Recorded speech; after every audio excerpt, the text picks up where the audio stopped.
Welcome to Hebraic Insights in the Gospels.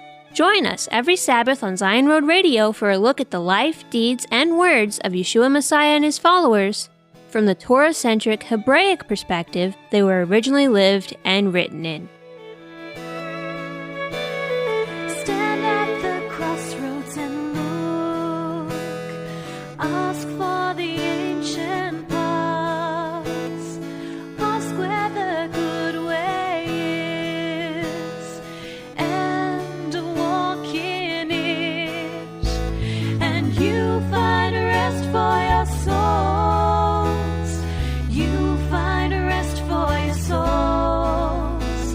Oh, you find rest for your souls when you walk in his ways.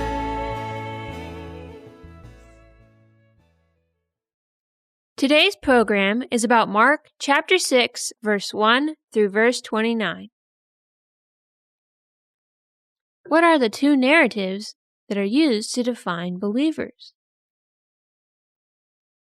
Should we allow the negative viewpoint of unbelief to shake us?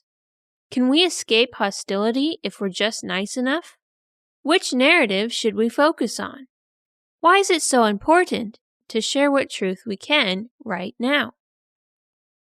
Can we expect more or less hostility towards the righteous in the coming years?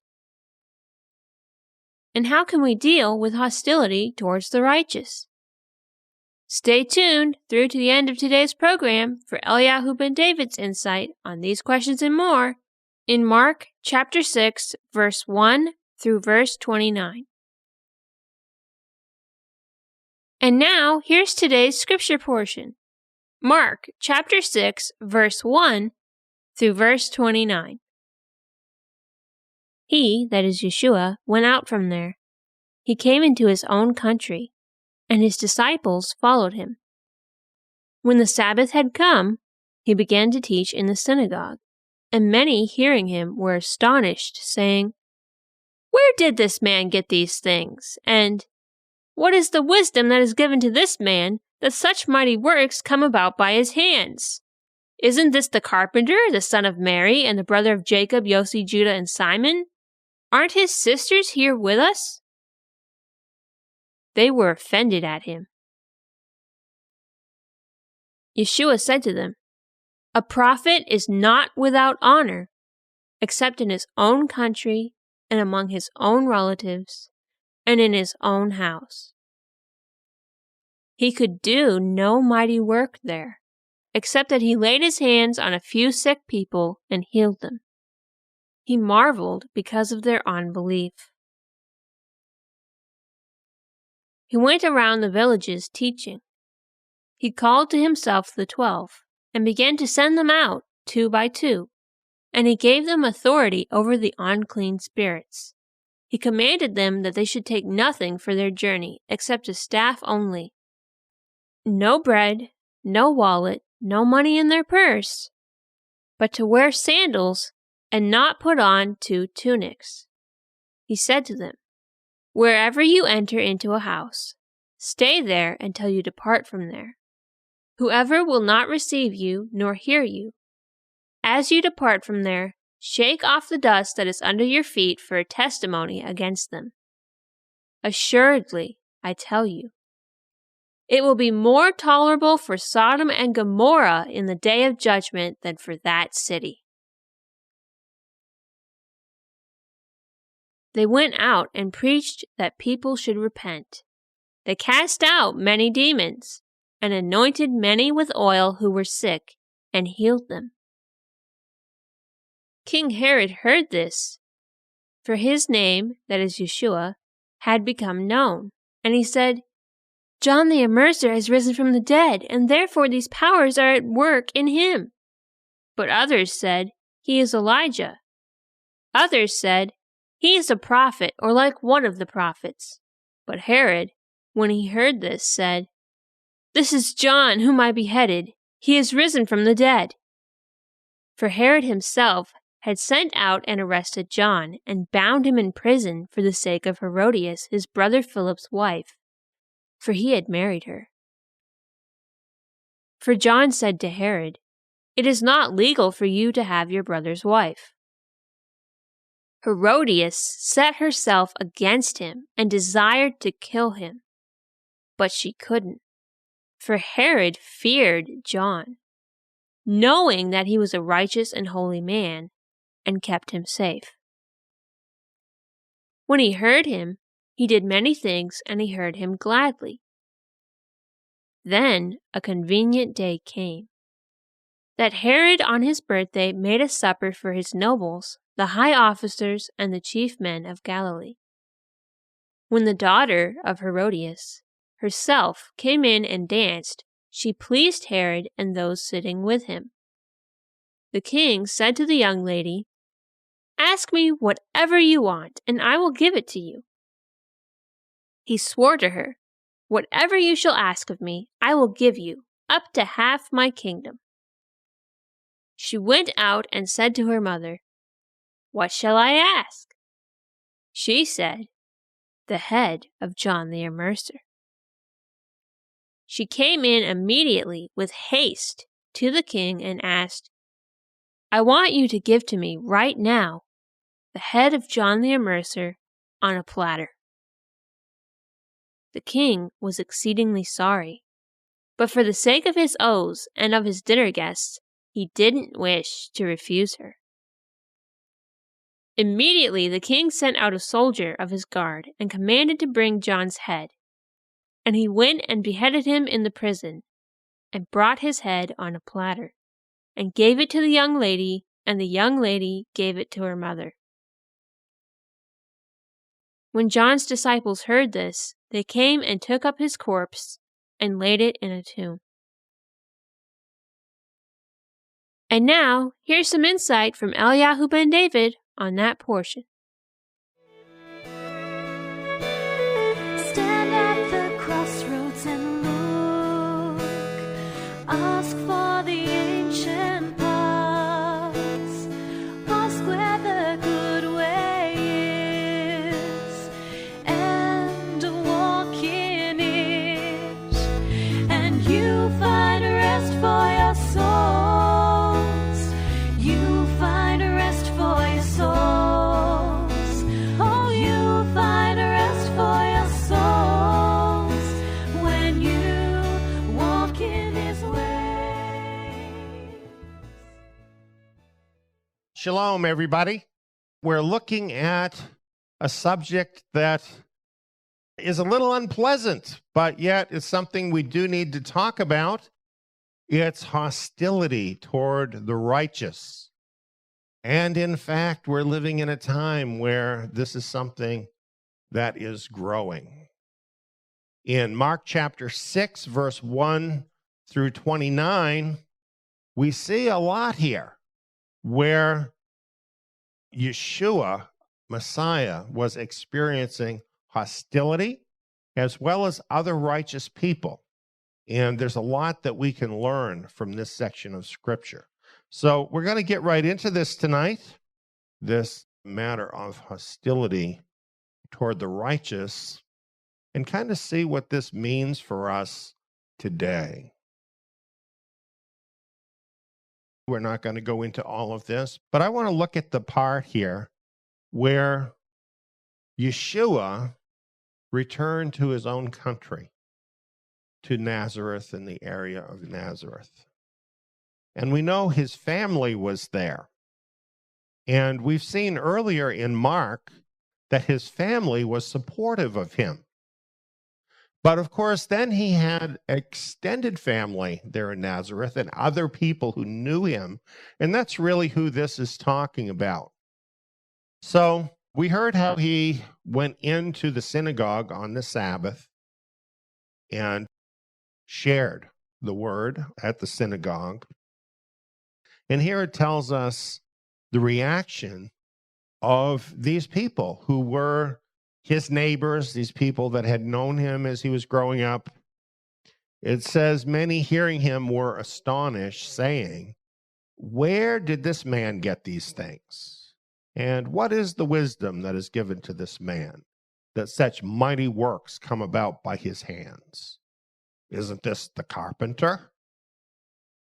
the son of Mary and brother of Jacob, Yossi, Judah, and Simon? Aren't his sisters here with us? And it says they were offended at him.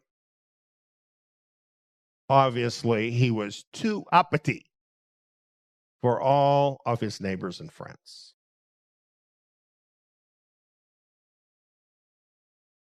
So Yeshua answered them, a prophet is not without honor except in his own country and among his own relatives and in his own house. And isn't it amazing that he could do no mighty work there? Especially if you've been following this narrative with us from week to week. Everywhere he went, there were great multitudes of people, and many had needs. They needed to be healed. They needed to be delivered from demons. And he healed all of them. He delivered all of them that came to him. And yet, when he gets to his own hometown, it says he could do no mighty work there.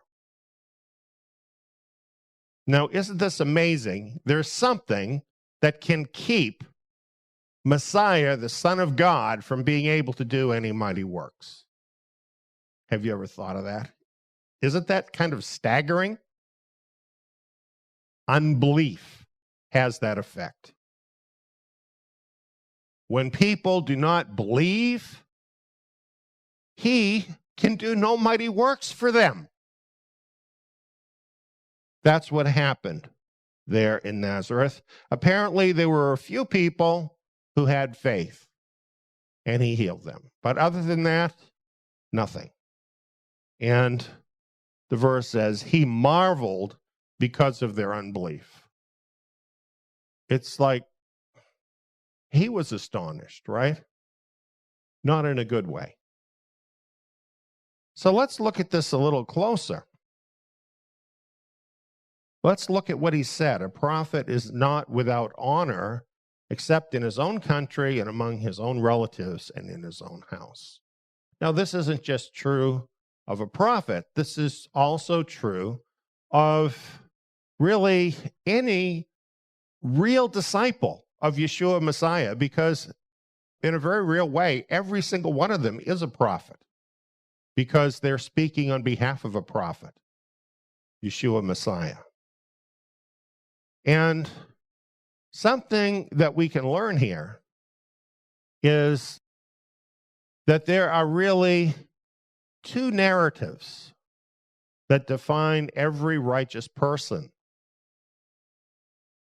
Have you ever thought of that? You know, just the other day I was talking with some of my kids about this, explaining this to them, and I realized that I wanted to share it with you. The two narratives are very simply the narrative of unbelief and the narrative of faith. And we have an excellent example of that here. So, for example, the two narratives that define Yeshua in these verses, starting with the narrative of unbelief. The narrative basically goes like this. Who does he think he is anyway? Why, he's just a carpenter. He's nothing special. He fixed my chair. We know his family. They're nothing special. Whatever it is he's doing, he's obviously deluded. Isn't that basically what they were saying? Of course, then there's the narrative of faith. Imagine someone sitting there being astonished in the synagogue and saying to themselves, wow, you've become a great man of God. Yahweh has sure brought you a long way since we used to play together out in the playground. Your family are people of faith, and it shows in you. Only someone sent by God could do the things you do. I want to know more. Isn't that the narrative of faith? So two very different narratives about the same person. Isn't that interesting? Well, here's how this works, possibly, towards the apostles as another example. You have the narrative of unbelief. The person says, their leader violated the Sabbath, and so do they. Their leader opposed our sacred religious traditions, and so do they. Their leader was a convicted criminal, and so are all of them. Now, from a certain point of view, this narrative is true, isn't it? And yet it isn't.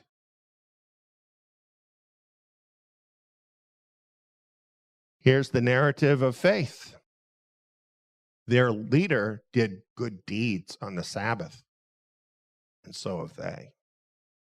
Their leader opposed false religion, and so have they. Their leader endured persecution for us, and so have they. So you have unbelief, and it sees the deeds of the righteous through the eyes of unbelief.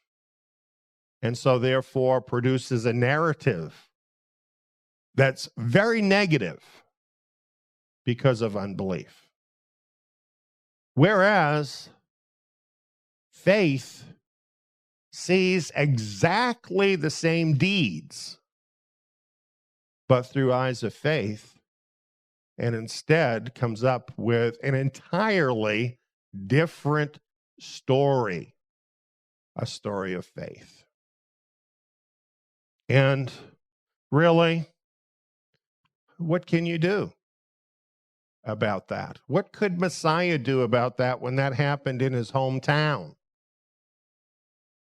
The answer is nothing, right? In fact, to continue doing his work, he had to actually leave those people and move on in his work. There's nothing else you can do in that situation. Well, think about the two narratives and how they apply to you. The narrative of unbelief. Your friends and relatives could say, well, I grew up with you. Who do you think you're fooling? Sure, you've changed. You must have joined a cult. You're too happy. You must be crazy. Have you heard things like that toward you since you've been following Messiah? But then there's the narrative of faith. I grew up with you. I can see that this change is significant. Only something good could produce the good fruit I'm seeing in your life. You're so happy. That's the joy of the Lord. And haven't you gotten both pictures at some point? Some people seeing how you're following Messiah and the changes in your life become very hostile and see things through those eyes of unbelief and come up with this narrative. And you know, they might even say these things to other people, right? Telling other people what a horrible person you are. And then you have other people who see you through eyes of faith, who see the changes in your life as you follow Messiah, and they see more of the real story of who you are and what you're doing. None of us can escape this. You have to realize this is true for every one of us who follows Messiah, that there are two narratives about you. And it can be very disturbing when you first have to come to grips with this. When you come to realize that in many cases, people you care about think the worst of you. They look at the changes that are happening in your life, which are very sincere from you. And then they apply bad motives to those. And in many cases, even will say evil things about you to other people. That is very upsetting when that happens. Realize that happened to Messiah first in his own hometown. That happened to the apostles. And it continues to happen to believers today. But then there are others who will not listen to all of that because they're going to make up their own mind. They're people of faith, and what do they see? Well, they see more of the reality about you. And they're not willing to just write you off because of the false narrative. And they see the good fruit in your life and what's happening. And this may attract them to learn more about the things that have been such an influence in your life. Now, this gets magnified the more you do for the kingdom. So, for example, nobody has done more for the kingdom than Messiah, right? So, in a very short time, he went from people being indifferent towards him to people screaming, "Crucify him." That happened in 3.5 years for him. For the apostles, different in different cases, but it took longer. But the same thing happened, where they ended up with a place where the false narrative became so great in their life that they were killed for the message. And of course, we read tonight in Mark what happened to John the Immerser, that this hostility finally expressed itself in really the ultimate hostility you could have towards anyone, in killing him. Well, we don't let that scare us because we know what Messiah said. Don't be afraid of those who can kill the body. Be afraid of him who can kill the body and the soul in Gehenna. And what we're looking at is eternity. We're not just looking at this life. And that's really the thing that needs to determine how we handle these cases of hostility in our life. Well, right now, it is a good time to reach out to our family and friends, because even if some of them are indifferent to you, or even in a worse case, they're hostile to you because you share with them, chances are they're not going to kill you right now, at least not in the United States or similar countries. And so it's a very good time to be able to share with people, right? There are other parts of the world right now, though, where if you just share with the wrong person, you literally could lose your life. So for those who are able to do it, now is really the time to be sharing. Let's just stop a minute and take a look at the times we're living in and how this relates to hostility against the righteous. These Coptic Christian believers in Egypt. This is back in 2015, when it was proclaimed Christians are Allah's enemies. And there was a public display of these Christians, and here they met the same fate as what happened to John the Immerser. And it was quite shocking. One group said this: "We will not stop hunting Christians and burning churches. Christians are Allah's enemies." Well, this might have caused people to think back in 2015 that persecution was just a matter of something that Islam was causing, and it was like kind of a flare-up and it's going to go away. But actually, that wasn't true. As a matter of fact, according to a reliable report, 2015 saw the most violent persecution of Christians in modern history in many different countries of the world, not just Islamic countries. This report said it was the most violent and sustained attack on Christian faith in modern history. And it also said this: persecution is continuing to increase, intensify, and spread across the globe. 2015 was really a turning point when it came to hostility against Bible believers of all kinds. Well, this is a report in Newsweek from January of 2018. Christian persecution and genocide is worse now than any time in history.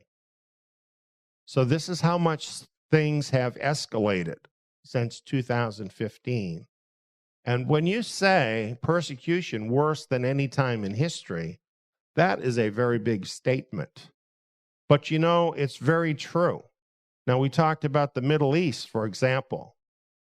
And in Syria and Iraq, for example, there was about 20% of the population of those countries that were Christians.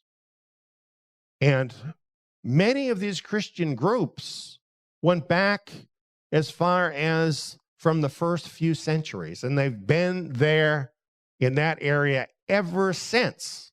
So that means even through the period of the Crusades, through the whole Muslim period, these groups remained there. And only recently, since 2015, have the vast majority of those groups been totally driven out of the Middle East, many of these people having been murdered, and the threat being so great that there's only about 2 or 3% left there now. That is a huge persecution, amazing hostility. Well, in 2015, in the middle of the summer, the Lord spoke to me and told me the fifth seal had been broken. In Revelation 6, it talks about the fifth seal. When the Lamb broke the fifth seal, the martyrs were told to wait a little longer until the full number of their fellow servants should be reached, of their brothers who would be killed just as they had been. So it's no wonder that we've had this incredible escalation in the world of persecution, and that it's truly even the worst it's ever been, even since the first century, and that the outlook is dismal, that it's going to keep getting worse around the world. YESHUA Messiah talked about exactly the same thing when he predicted that during this time of birth pangs, this would happen. You know, a lot of times people think that the seals being broken happens after the tribulation starts. But that's not what Messiah is telling us here about this persecution, because he lays out the things that happen during the period of the birth pains. That comes before the tribulation. And he says, at that time, you will be arrested and handed over to be punished and put to death, and all peoples will hate you because of me. That's part of what happens, what begins during the birth pang period, before the tribulation even comes. And indeed, this actually started on this kind of scale in 2015. Now, I spoke about this, that this fifth seal had been broken. And now we have a greater perspective. And yeah, we've seen it's progressing at a rapid rate.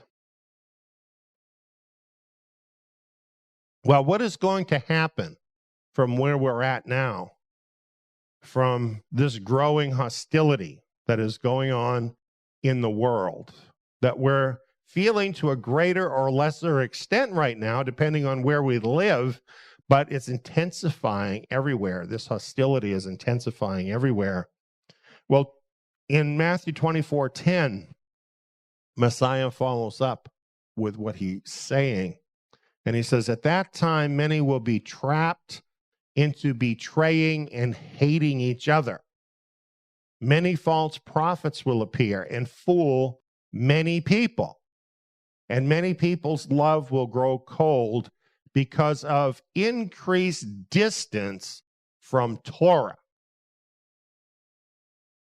This is describing the reaction among those claiming to be believers in Messiah because of the persecution that is coming.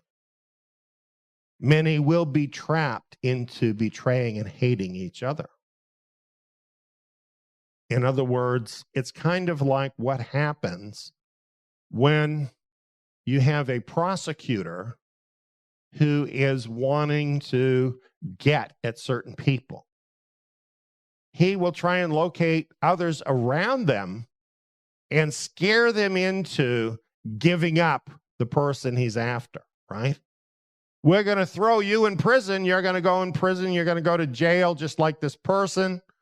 But if you will just turn state's evidence and give us some dirt on this guy, then you won't be prosecuted.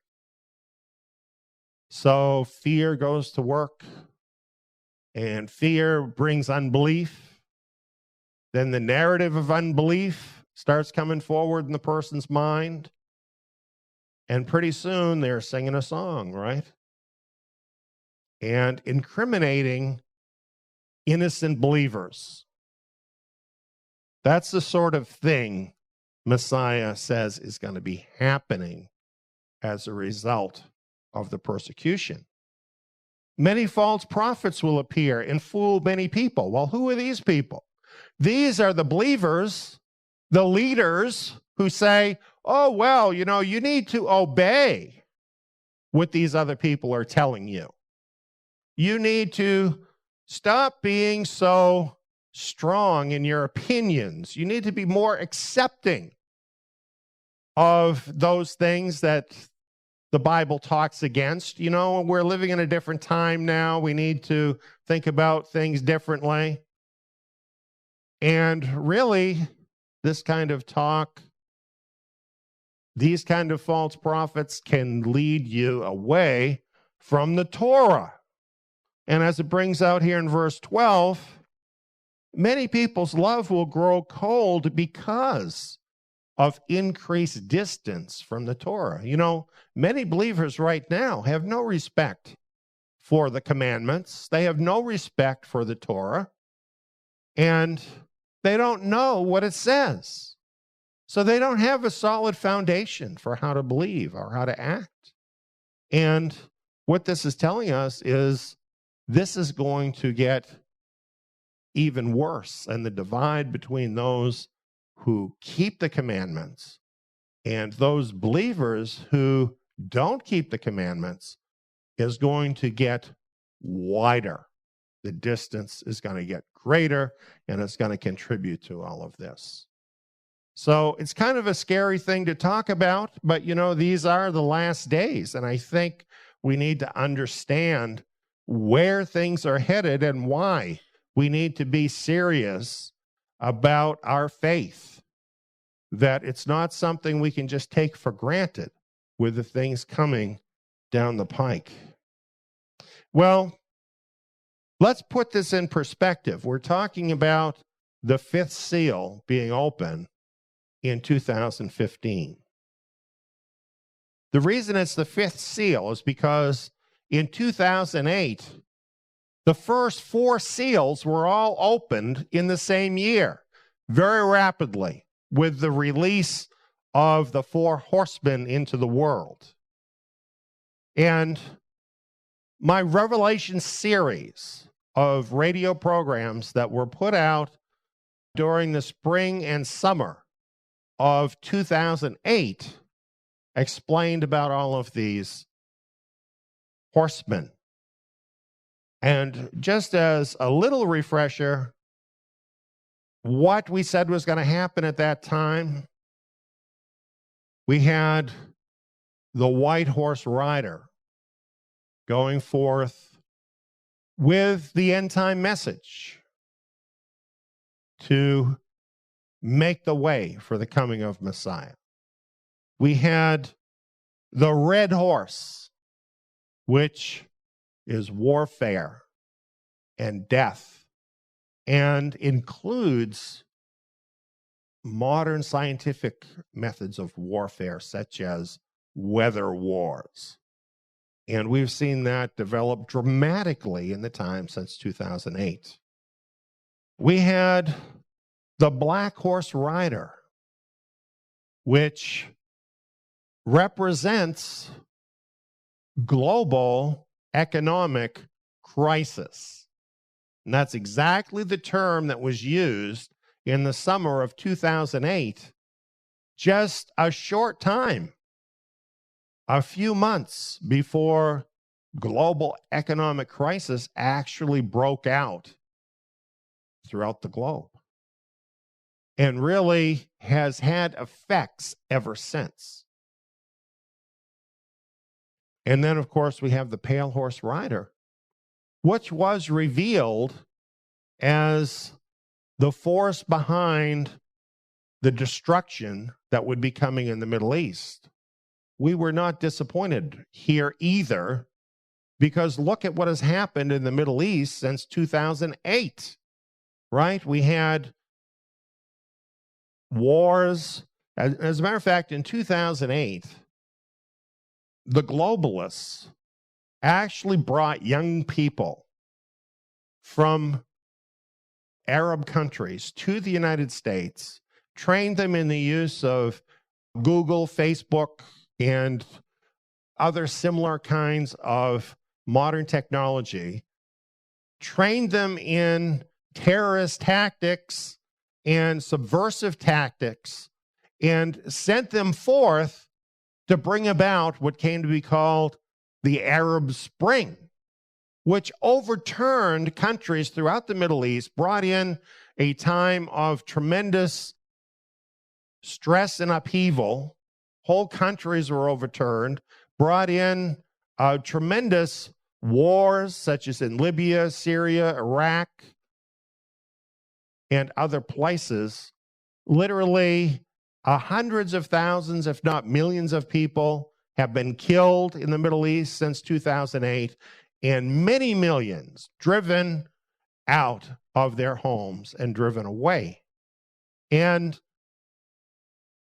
the stage is set for even a bigger destruction to come. So it's very clear when you really look at all of this that these seals were opened, because we see the evidence of it. So that was 2008, the first 4 seals. 2015, the 5th seal. What's coming up? The 6th seal. A massive near-Earth object that will block the sun. It will be so large in relationship to the Earth. And when this happens, the 7th seal will very rapidly follow, which the 7th seal announces the start of the Great Tribulation. So just realize this, we're at seal 5 already.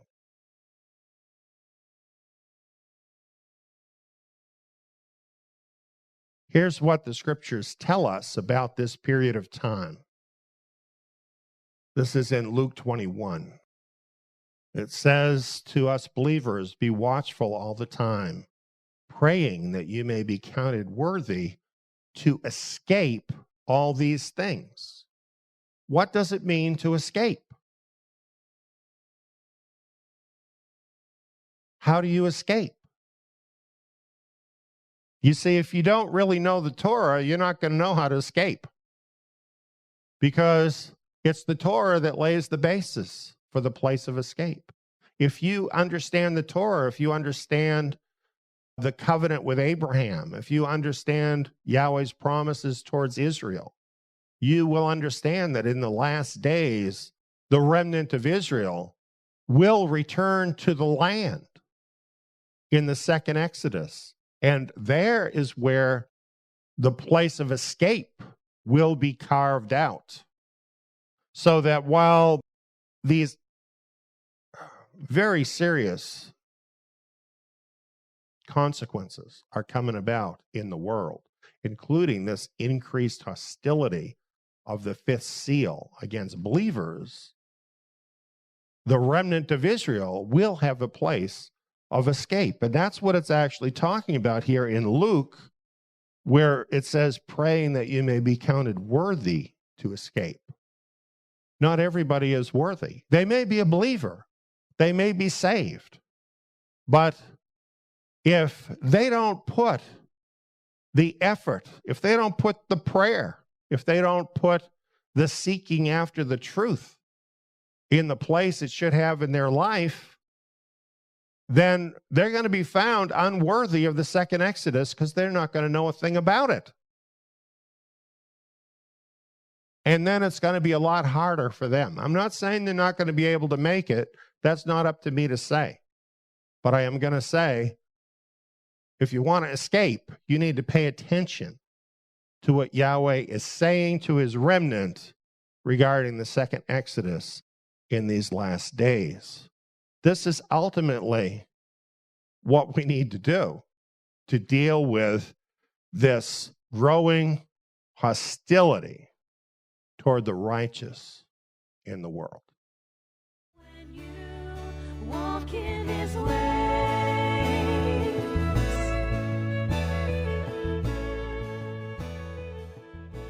You have been listening to Hebraic Insights in the Gospels. Some of the scripture verses referenced in today's program are Revelation chapter 6, verse 9 through verse 11, Matthew chapter 24, verse 8 through verse 12, and Luke 21, verse 34. The news articles referenced in this program are a Breitbart article entitled 2015, the year of anti-Christian jihad, quote, Christians are Allah's enemies, unquote.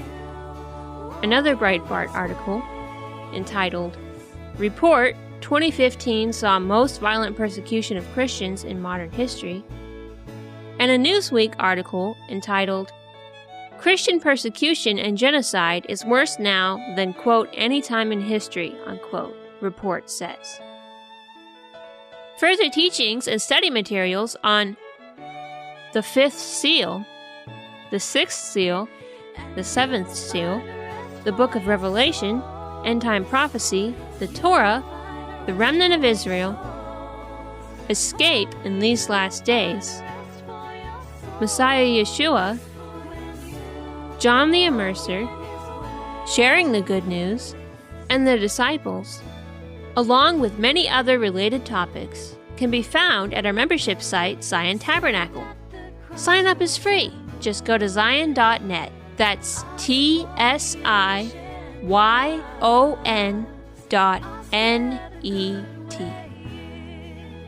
New programs on the Gospels will be airing every Sabbath on Zion Road Radio.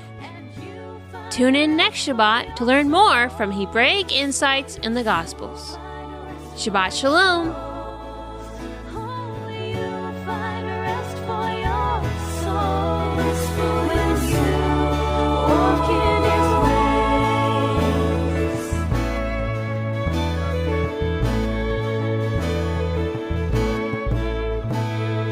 Stand at the crossroads and look. Ask for the ancient path.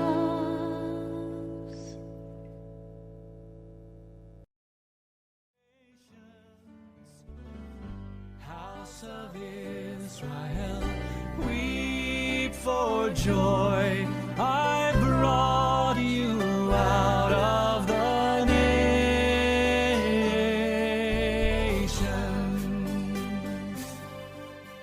You've heard that the book of Revelation foretells apocalyptic events at the end of the world.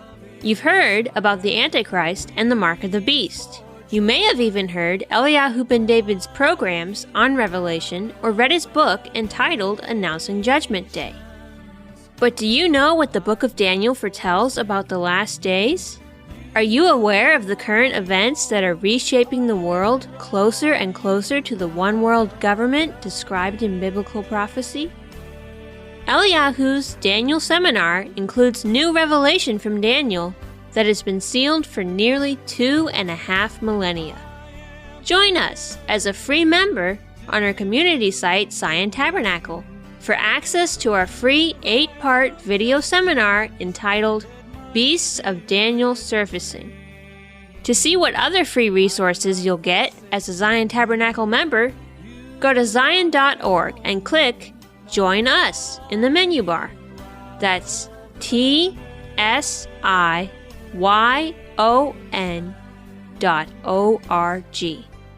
Then click Join Us.